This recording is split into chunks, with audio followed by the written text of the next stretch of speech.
ಅಕ್ರಮ ಬಾಂಗ್ಲಾದೇಶಿಗಳನ್ನ ಹುಡುಕಿ ಹೊರಗೆ ತೆಗೆದ್ರ ಅರೆಸ್ಟ್ ಮಾಡ್ತಾರ. ಎಲ್ಲ ಇರೋದು ಅಕ್ರಮ ಬಾಂಗ್ಲಾ ವಲಸಿಗರೇ. आप कहाँ का है? बांग्लादेश. कितना साल हुआ भारत में आके? 1 साल हुआ. ಪೌರಾಯುಕ್ತೆ ಮೇಲೆ ದಬ್ಬಾಳಿಕೆ ಮಾಡಿದ್ರು ಅವ್ರ ಸಿಗೋದೇ ಇಲ್ಲ. ಕಾಂಗ್ರೆಸ್ ಒಳಗ ಇರೋರು ಪಟ್ಟಣ ಅರೆಸ್ಟ್ ಆಗೋದೇ ಇಲ್ಲ. ಬ್ಯಾರೆದವರಾದ್ರ 24 ಅವರ್ಸ್ ಒಳಗ ಅರೆಸ್ಟ್ ಆಗ್ಬಿಡ್ತಾರ. ಕರ್ನಾಟಕ ರಾಜ್ಯ ಸರ್ಕಾರ ತಮ್ಮ ಪೊಲೀಸರಿಗೆ ಡಬಲ್ ಸ್ಟ್ಯಾಂಡರ್ಡ್ ಮನಸ್ಥಿತಿಯನ್ನ ಬೆಳೆಸಿಬಿಟ್ಟಿದೆ. ಒಳ್ಳೆ ಕೆಲಸ ಮಾಡ್ತೀನಿ ಅಂತ ಮುಂದೆ ಹೋದ್ರ ಅವ್ರ ಮೇಲೆ ಫೇಕ್ ಕೇಸ್ಗಳು ದಾಖಲಾಗ್ತಾವ. ಪುನೀತ್ ಕೆರೆಹಳ್ಳಿ ಅವ್ರನ್ನ ಬಂಧನ ಮಾಡಿ ನಮ್ಮ ಕರ್ನಾಟಕ ಪೊಲೀಸರು ದೊಡ್ಡ ಸಾಹಸ ಮಾಡ್ಯಾರು. ಅಕ್ರಮ ವಲಸಿಗರ ಮನೆಗೆ ಅಕ್ರಮವಾಗಿ ಹೋಗಿ ದಬ್ಬಾಳಿಕೆ ಮಾಡಿ ಭಯಗೊಳಿಸಿರೋ ಆರೋಪದ ಮೇಲೆ ಅರೆಸ್ಟ್ ಮಾಡ್ಯಾರ. ಏನು ಲಾಜಿಕ್? ಅಕ್ರಮ ವಲಸಿಗರ ಮನೆಗೆ ಅಕ್ರಮವಾಗಿ ಹೋಗಿ ನಮ್ಮ ಕರ್ನಾಟಕ ಪೊಲೀಸರು ಇದನ್ನೆಲ್ಲ ಎಷ್ಟು ಸ್ಪೀಡಾಗಿ ಮಾಡ್ತಾರೆ ನೋಡ್ರಿ. ಆ್ಯಕ್ಚುಲಿ ನಮ್ಮ ಕರ್ನಾಟಕ ಪೊಲೀಸರು ಈ ಕೆಲಸ ಮಾಡಬೇಕಿತ್ತು. ಅಕ್ರಮ ಬಾಂಗ್ಲಾದವರು ಇಲ್ಲಿ ನಮ್ಮ ಕರ್ನಾಟಕದ ಬೆಂಗಳೂರು ರಾಜಧಾನಿ ಬೆಂಗಳೂರೊಳಗೆ ಬಂದ ಸೇರ್ಕೊಂಡಾರ. ಅವ್ರಿಗೆಲ್ಲ ರೀತಿ ಸೌಲಭ್ಯಗಳು ಸಿಗಾಕತ್ತಾವು. ಅವ್ರನ್ನ ಹೊರಗೆ ತೆಗಿಬೇಕು, ಅವ್ರನ್ನ ಮತ್ತೆ ಕಳಿಸ್ಬೇಕು ಅವ್ರವ್ರ ದೇಶಕ್ಕ ಅನ್ನೋದನ್ನ ಇವ್ರು ಮಾಡಬೇಕು. ಆದ್ರೆ ಅದನ್ನ ಪುನೀತ್ ಕೆರೆಹಳ್ಳಿ ಅವರು ಮಾಡಾಕತ್ತಿದ್ರು. ಅವರು ಮಾಡಾಕತ್ತಿದ್ದನ್ನ ನೋಡೋಕ್ಕಾಗದೆ ಯಾರೋ ಇವ್ರ ಮೇಲೆ ಪ್ರೆಷರ್ ಹಾಕ್ಯಾರ ಅನ್ಸುತ್ತ. ಹಿಂಗಾಗಿ ಇವರು ಪಟ್ಟಣ ರಾತ್ರಿನ ಅರೆಸ್ಟ್ ಮಾಡ್ಬಿಟ್ಟಾರ. ನಿನ್ನೆ ರಾತ್ರಿ 10:30 ಸುಮಾರಿಗೆ ಅರೆಸ್ಟ್ ಮಾಡ್ಕೊಂಡ ತಗೊಂಡ ಹೋಗ್ಬಿಟ್ರು. ಬಟ್ ರಾಜೀವ್ ಗೌಡ ಪೌರಾಯುಕ್ತೆ ಮೇಲೆ ದಬ್ಬಾಳಿಕೆ ಮಾಡಿ ಅವಾಚ್ಯ ಪದಗಳಿಂದ ಬೈದು ಸುಟ್ಟು ಹಾಕ್ತೀನಿ ಅಂತ ಹೆದರಿಸಿದ್ರೂ ಅವ್ರನ್ನ ಅರೆಸ್ಟ್ ಮಾಡೋಕ್ಕಾಗವಲ್ತು. ಡಬಲ್ ಸ್ಟ್ಯಾಂಡರ್ಡ್ ಹೆಂಗೈತಿ ನಮ್ಮ ಕರ್ನಾಟಕ ಪೊಲೀಸರದು ಅನ್ನೋದನ್ನ ಇವತ್ತು ನಾನು ನಿಮಗೆ ಒಂದ ಹೇಳ್ತೇನೆ. ಅದಕ್ಕಿಂತ ಮೊದಲ ನೀವು ನಮ್ಮ ಹೊಸದಿಗಂತ ಡಿಜಿಟಲ್ ಚಾನಲ್ ಸಬ್ಸ್ಕ್ರೈಬ್ ಮಾಡಿಲ್ಲ ಅಂದ್ರೆ ಈಗ ಸಬ್ಸ್ಕ್ರೈಬ್ ಮಾಡಿರಿ. ಬಾಜು ಕಾಣಕತ್ತಿರೋ ಬೆಲ್ ಐಕಾನ್ ಪ್ರೆಸ್ ಮಾಡಿರಿ. ನಮ್ಮ ಹೊಸ ವಿಡಿಯೋ ನೋಟಿಫಿಕೇಶನ್ ನಿಮಗೆ ಬರ್ತೈತಿ. ಪುನೀತ್ ಕೆರೆಹಳ್ಳಿ ಅಕ್ರಮವಾಗಿ ಭಾರತಕ್ಕೆ ಬಂದಿರೋ ಪಾಪಿ ಬಾಂಗ್ಲಾದೇಶದ ಅಕ್ರಮ ವಲಸಿಗರನ್ನ ಕ್ಯಾಮ್ರಾ ಕಣ್ಣಿಗೆ ತೋರಿಸಿದ್ರು. ಇಡೀ ಜಗತ್ ಮುಂದೆ ಜಗತ್ ಜಾಹೀರ್ ಮಾಡಿದ್ರು. ಪೊಲೀಸರು ಮಾಡಬೇಕಾಗಿದ್ದ ಕೆಲಸವನ್ನ ಅವರು ಮಾಡಿದ್ರು. ವಿತ್ ಪ್ರೂಫ್ ಅವ್ರನ್ನ ಹಿಡಿದು ಹಾಕಿದ್ರು. ಆದ್ರೆ ಇದು ನಮ್ಮ ಕರ್ನಾಟಕ ಸರ್ಕಾರದ ಕಣ್ಣಿಗೆ ಹೆಂಗೆ ಕಾಣದೈತಿ ಅಂದ್ರ ಕಾರ್ಮಿಕ ವಲಸಿಗರು ಅನ್ಸಾಕತ್ತಾರ. ಅಕ್ರಮ ವಲಸಿಗರಲ್ಲ, ಕಾರ್ಮಿಕ ವಲಸಿಗರಂತ ಅವ್ರನ್ನ ದಬ್ಬಾಳಿಕೆ ಮಾಡಿ ಅವಾಚ್ಯ ಪದಗಳಿಂದ ಬೈದು ಭಯ ಮೂಡಿಸಿ ಅವರ ಡಾಕ್ಯುಮೆಂಟ್ಸ್ಗಳನ್ನು ಅವರಿಗೆ ಪರ್ಮಿಷನ್ ಇಲ್ದ ತಗೊಂಡು ನೋಡಿ ಕ್ಯಾಮ್ರಾಗೆ ತೋರಿಸಿದ್ರಂತ ಆರೋಪ ಮಾಡಿ ಅವ್ರನ್ನ ಅರೆಸ್ಟ್ ಮಾಡಿ ಕರ್ಕೊಂಡು ಹೋಗ್ಯಾರ. ನಿಜವಾಗ್ಲೂ ಹಂಗೆ ನಡೆದೈತೇನು? ಪುನೀತ್ ಕೆರೆಹಳ್ಳಿ ಹಿಂಗೆ ಮಾಡ್ಯಾರೇನು? ಅವ್ರದ್ದು ಒಂದು ವಿಡಿಯೋ ಕ್ಲಿಪ್ ಐತಿ. ಅವರಲ್ಲಿ ಹೋಗಿ ಬಾಂಗ್ಲಾದಿಂದ ಬಂದಿರುವ ಅಕ್ರಮ ಬಾಂಗ್ಲಾದೇಶಿಗರನ್ನ ಹೆಂಗೆ ರಿವೀಲ್ ಮಾಡಿದ್ರು ಅಂತ ಆ ವಿಡಿಯೋ ಬೈಟ್ ಮಾಡ್ಕೊಂಬರ್ರಿ. ಅದು ಸರಿನಾ ತಪ್ಪ ಅನ್ನೋದನ್ನ ನಾವು ಡಿಸ್ಕಸ್ ಮಾಡೋಣ. ಎಲ್ಲ ಇರೋದು ಅಕ್ರಮ ಬಾಂಗ್ಲಾ ವಲಸಿಗರೇ. आप कहाँ का है? बांग्लादेश. कितना साल हुआ भारत में आके? 1 साल हुआ. आप बैठिए सभी 1 मिनट. आप कहाँ का है सभी? चाचा आप कहाँ का है? हाँ जोर से बोलना है ना. हाँ बांग्लादेश का है. कितना आदमी है इधर? पूरा परिवार है क्या आपका? पूरा परिवार है. ಇಲ್ಲಿ ನೋಡಿ, ಈ ಮನೆಗೂ ಕೂಡ ಪ್ರತಿ ಮನೆಗೂ ಕೂಡ ಹಿಂದುಳಿದ ಕರ್ನಾಟಕ ರಾಜ್ಯ ಹಿಂದುಳಿದ ವರ್ಗಗಳಿಂದ ಪ್ರತಿ ಮನೆಗೂ ಕೂಡ ಸ್ಟಿಕ್ಕರ್ ಹಾಕಿದ್ದಾರೆ. ನೀವು ಆ ಸ್ಟಿಕ್ಕರ್ ನ ತಗೊಳ್ಳಿ. ಸರ್ವೆ ಮಾಡಿದ್ರಲ್ಲ, ಜಾತಿ ಗಣತಿ ಸರ್ವೆ ಮಾಡಿದ್ದಾರೆ. ಇಲ್ಲಿಗೆ ಬಂದು ಸ್ಟಿಕ್ಕರ್ ಹಾಕಿದ್ದಾರೆ. ಅವ್ರಿಗೆ ಗೊತ್ತಾಗ್ಲಿಲ್ವಾ ಇವ್ರು ಬಾಂಗ್ಲಾದವರು ಅಂತ? ಆಪ್ ಕಾಂಕ ಬಾಂಗ್ಲಾದೇಶ್ ಕಾ. ಇಲ್ಲಿ ನೋಡಿ, ಇವನು ಬಾಂಗ್ಲಾದವನು. ಬಾಂಗ್ಲಾದಿಂದ ಇಲ್ಲಿಗೆ ಬಂದು ಇಲ್ಲಿರೋರೆಲ್ಲ ಯಾರು? वो घर में है ना, वो कौन कौन है? पूरा हमारे आदमी बांग्लादेश का. कौन है? पूरा फैमिली है क्या आपका? फैमिली है. ಇಲ್ಲಿ ನೋಡಿ ಸ್ನೇಹಿತರ, ಇದು ಇವಂದು ನಾಮ್ ಕ್ಯಾ आपका? ನಹೀಮ್.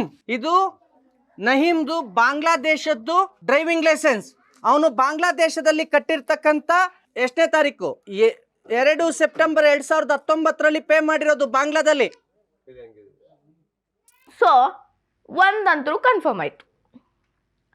ಅಲ್ಲಿ ಹೋಗಿ ನಮ್ಮ ಜಾತಿ ಸಮೀಕ್ಷೆ ಮಾಡಿದವರು ಸ್ಟಿಕ್ಕರ್ ಹಚ್ಚಾರ. ಜಾತಿ ಸಮೀಕ್ಷೆ ಮಾಡ್ಬೇಕಾದ್ರೆ ಬಾಂಗ್ಲಾದವರು ಅನ್ನೋದು ಇವ್ರಿಗೆ ಗೊತ್ತಾಗ್ಲಿಲ್ಲೇನು? ಬರೀ ಆಧಾರ್ ಕಾರ್ಡ್ ಒಂದು ಇತ್ತು ಅನ್ನೋ ಕಾರಣಕ್ಕಾಗಿ ಅವರು ಕರ್ನಾಟಕದವರು ಭಾರತೀಯರು ಅಂತ ಬರ್ಕೊಂಡ್ಬಂದ್ರು. ಅಂದ್ರೆ ಯಾವ ಲೆವೆಲಿಗೆ ಕೆಲಸ ಮಾಡಕತ್ತೈತಿ ನಮ್ಮ ಕರ್ನಾಟಕ ಸರ್ಕಾರ ಅನ್ನೋದನ್ನ ಇಮ್ಯಾಜಿನ್ ಮಾಡ್ರಿ. ಅದ್ರ ಜೋಡಿ ಪುನೀತ್ ಕೆರೆಹಳ್ಳಿ ಅವ್ರು ಏನಾದ್ರು ನೀನು ಆಧಾರ್ ಕಾರ್ಡ್ ತೋರಿಸೋ, ಯಾವ ದೇಶನೋ ನಿಂದು, ಯಾರೋ ನೀನು ಅಂತ ಏನಾದ್ರು ಕೇಳಿದ್ರೇನ್ರಿ? ಚಾಚಾ ಕಹಾ ಸೆ ಹೋ ಆಪ್ ಅಂದ್ರೆ ಕಾಕ ಯಾವ್ರವ್ರು ನೀವು, ಎಷ್ಟು ಮಂದಿ ಇರ್ತೀರಿ ಅಂತ ಕೇಳಿದ್ರು. ಅಲ್ಲಿ ಒಬ್ಬ ಬಾಂಗ್ಲಾ ಹುಡುಗ ಇದ್ದ. ಅವನ ಡಾಕ್ಯುಮೆಂಟ್ಸ್ ಕೇಳಬೇಕಾದ್ರೂ ಏನು ಕೇಳಿದ್ರು, ಕಹಾಕೆ ಹೋ ಆಪ್, ಎಲ್ಲಿಂದ ಬಂದಿದ್ದೀರಿ ನೀವು, ಅಲ್ಲಿ ಎಲ್ಲಿ ದಬ್ಬಾಳಿಕೆ ಭಯ ಹುಟ್ಟಿಸೋದು ಕಾಣಿಸ್ತಪ್ಪ ನಮ್ಮ ಪೊಲೀಸರಿಗೆ ಗೊತ್ತಿಲ್ಲ. ಒಟ್ನಾಗ 24 hours ಒಳಗೆ ಅರೆಸ್ಟ್ ಮಾಡಿಬಿಟ್ರು. ಸೊ ಏನು ಸ್ಪೀಡಾಗಿ ಕೆಲಸ ಮಾಡ್ತೈತಿ ನಮ್ಮ ಕರ್ನಾಟಕ ಸರ್ಕಾರದ ಪೊಲೀಸರು ಅಂದ್ರ ಅವರಿಗೆ ಅದರೊಳಗೆ ಇಂಟ್ರೆಸ್ಟ್ ಇರಬೇಕು ಆ ಕೇಸ್ ಒಳಗೆ, ಅಂದ್ರೆ ಪಟಾಪಟ ಕೆಲಸ ಆಗ್ತೈತಿ. At the same time Rajeev Gowda ಅನ್ನುವಂತಹ ಕಾಂಗ್ರೆಸ್ ಮುಖಂಡ ಪೌರಾಯುಕ್ತ ಮ್ಯಾಲ ಬೇಕಾಬಿಟ್ಟಿ ಮಾತಾಡಿ ಗಲೀಜ್ ಮಾತೊಳಗೆ ಬೈದು ಸುಟ್ಟಾಕ್ತೀನಂತ ಬೆದರಿಕೆ ಹಾಕಿ ಎಲ್ಲಿ ಹೋಗ್ಯಾನ ಗೊತ್ತಿಲ್ಲ, 4 ದಿನದಿಂದ ನಾಪತ್ತೆ, ಸಿಗ್ತಾ ಇಲ್ಲ ಅಂತ ನಮ್ಮ ಗೃಹ ಸಚಿವರು ಗೊತ್ತಿಲ್ಲ ಪರಮೇಶ್ವರ್ ಅವ್ರು ಬಂದು ಹೇಳ್ಬಿಟ್ಟಾರ. ವಿಳಂಬ ಇಲ್ಲ ರೀ, ಟೀಮ್ ಮಾಡಿ ಅವರೆಲ್ಲ ತಪ್ಪಿಸ್ಕೊಂಡು ಹೋಗಿದ್ದಾರೆ, ಅವರಿಗೆ ಟೀಮ್ ಮಾಡಿ ಬಿಟ್ಟಿದ್ದಾರೆ, ಹುಡುಕೊಂಡು ಕರ್ಕೊಂಡು ಬರ್ತಾರೆ. ಅವ್ರಿಗೆ ವಿಳಂಬ ಅಂದ್ರೆ ಅವರು ತಪ್ಪಿಸ್ಕೊಂಡು ಹೋಗಿರೋರ್ನ ಹುಡುಕ್ಬೇಕಲ್ವಾ. ಫಸ್ಟ್ ಟೈಮ್ ಏನೋ ಗೊತ್ತೈತಿ ಅನ್ನೋ ಮಾತನ್ನ ಹೇಳೋದ್ರ ಮುಖಾಂತರ 5 ಪೊಲೀಸ್ ತಂಡಗಳನ್ನ ರಚನೆ ಮಾಡಿ ರಾಜೀವ್ ಗೌಡ ಅವ್ರನ್ನ ಹುಡುಕಿಸ್ತಾ ಇದ್ದೀವಿ ಅಂತ ಸ್ಟೇಟ್ಮೆಂಟ್ ಕೊಟ್ರು. ಓಹೋ ಏನು ದೊಡ್ಡ ಸ್ಮಗ್ಲರು, ಏನು ದೊಡ್ಡ ಡಾನು, ಒಬ್ಬ ಪುಡಿ ರೌಡಿ ಅಂತ ಈಗಾಗಲೇ ಸಾಕಷ್ಟು ಚರ್ಚೆಗಳು ನಡೆದವ. ಅದಕ್ಕಿಂತ ಇಂಪಾರ್ಟೆಂಟ್ಲಿ ಆಡಿಯೋ ಐತ್ರಿ ನಿಮ್ಮ ಮತ್ತಿಕ್ಕ ಪೌರಾಯುಕ್ತ ಮೇಲೆ ಹೆಂಗ್ ದರ್ಪ ತೋರಿಸಿದಾನ ಒಬ್ಬ ಕಾಂಗ್ರೆಸ್ ಪುಡಿ ರೌಡಿ ಅನ್ನೋದು. ಆದ್ರೂ ಆತನ್ನ ಹುಡ್ಕೋಕೆ 5 ತಂಡ ರಚನೆ ಅಂತ, ಆದ್ರೂ ಆತ ಎಲ್ಲಿದ್ದಾನಂತ ಇನ್ನ ಸಿಗ್ಲಿಲ್ಲ ಅಂತ.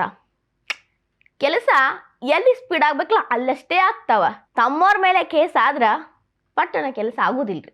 ನಾ ಒಂದು ಸಜೆಷನ್ ಕೊಡ್ತೀನಿ ನೋಡ್ರಿ ಗೃಹ ಮಂತ್ರಿಗಳೇ, ಅಲ್ಲೇನು 5 ತಂಡ ರಚನೆ ಮಾಡಿರಲ್ಲ ನಿಮ್ಮ ರಾಜೀವ್ ಗೌಡ ಅವ್ರನ್ನ ಹುಡ್ಕ್ಯಾಡಕ, ಅವ್ರು ಇನ್ನೆಲ್ಲ ನಾಳೆ ನಿಮಗೆ ಗೊತ್ತಿರ್ತಾರ, ಸಿಗ್ತಾರ ಬರ್ತಾರ. ಅದ್ಯೋ 5 ತಂಡ ಇಲ್ಲಿ ಬಾಂಗ್ಲಾದೇಶದ ಅಕ್ರಮ ವಲಸಿಗರಿಗೆ ಕಳಿಸ್ರಿ, ಅಟ್ಲೀಸ್ಟ್ ಅವರೇ ಹುಡುಕಾಕತ್ತಿರೋರ್ನಂತರೂ ನೀವು ಅರೆಸ್ಟ್ ಮಾಡಿಬಿಟ್ರಿ. ಬೇಕಂತ ಅರೆಸ್ಟ್ ಮಾಡಿಸಿದ್ರು ಗೊತ್ತಿಲ್ಲ, ಹಿಂಗೆ ಮಾತು ನಡೆಯಕತ್ತ ಹೊರಗೆ. ಅದಷ್ಟೇ ಅಲ್ರಿ, ಅಲ್ಲಿ ಬಳ್ಳಾರಿ ಒಳಗೆ ಬ್ಯಾನರ್ ಗಲಾಟೆ ಆಗಿ ಗುಂಡ ಹಾರಿ ಒಬ್ಬ ಮನುಷ್ಯನ ಪ್ರಾಣ ಹಾರಿ ಹೋಗಿತ್ತು. ಗುಂಡ ಹಾರಿಸಿದ ಕಾಂಗ್ರೆಸ್ ನಾಯಕನ ಗನ್ಮ್ಯಾನ್ ಅನ್ನೋ ಒಂದೇ ಒಂದು ಕಾರಣಕ್ಕಾಗಿ 2 ವಾರ ಆದ್ಮೇಲೆ ಅರೆಸ್ಟ್ ಆದ ಆತ. ಸ್ಪೀಡ್ ಆಗಲಿಲ್ಲ ಅಲ್ಲೂ. ಇಲ್ಲಿ ಹೆಂಗೆ ಪುನೀತ್ ಕೆರೆಹಳ್ಳಿ ಅವ್ರಿಗೋಸ್ಕರ ಸ್ಪೀಡ್ ಆ್ಯಕ್ಷನ್ ಆಯ್ತಲ್ಲ ಹಂಗಾಗ್ಲಿಲ್ಲ. ಸೊ ಕಾಂಗ್ರೆಸ್ ಅವರು ತಮ್ಮೊಳಗಿನ ಏನೇ ಆರೋಪಗಳು ಕೇಳಿ ಬಂದ್ರು ತಮ್ಮ ಪಕ್ಷದ ಒಳಗಿನವ್ರ ಮ್ಯಾಲ ಪಟ್ಟಣ ಆ್ಯಕ್ಷನ್ ತಗೊಳ್ಳೋದಿಲ್ಲ.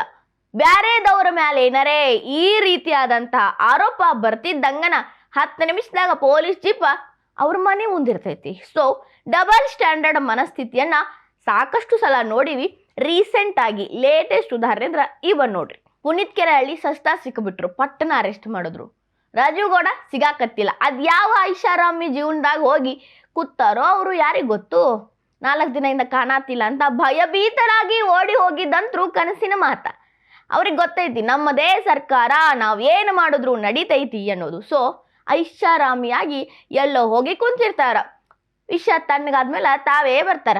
ಈ ಕೇಸ ಆದಷ್ಟು ಬೇಗ ಕನ್ನಿಂಗ್ ಕಾನಲ್ದಂಗೆ ಹೋಗೋದಂತರೂ ಖರೆ ಐತಿ. ಬಟ್ ನಮ್ಮ ದೇಶಕ್ಕಾಗಿ ನಮ್ಮ ರಾಜ್ಯಕ್ಕಾಗಿ ಹೋರಾಡಕತ್ತಿರೋ ಪುನೀತ್ ಕೆರೆಹಳ್ಳಿ ಅಂತವ್ರು ಬರೀ ಸ್ಟೇಷನ್ ಒಳಗೆ ಕಾಲ ಕಳಿಬೇಕಾಗ್ತೈತಿ. ಇದು ನಮ್ಮ ಕರ್ನಾಟಕ ಸರ್ಕಾರ ಮತ್ತು ಪೊಲೀಸರ ಡಬಲ್ ಸ್ಟ್ಯಾಂಡರ್ಡ್ ಮನಸ್ಥಿತಿ.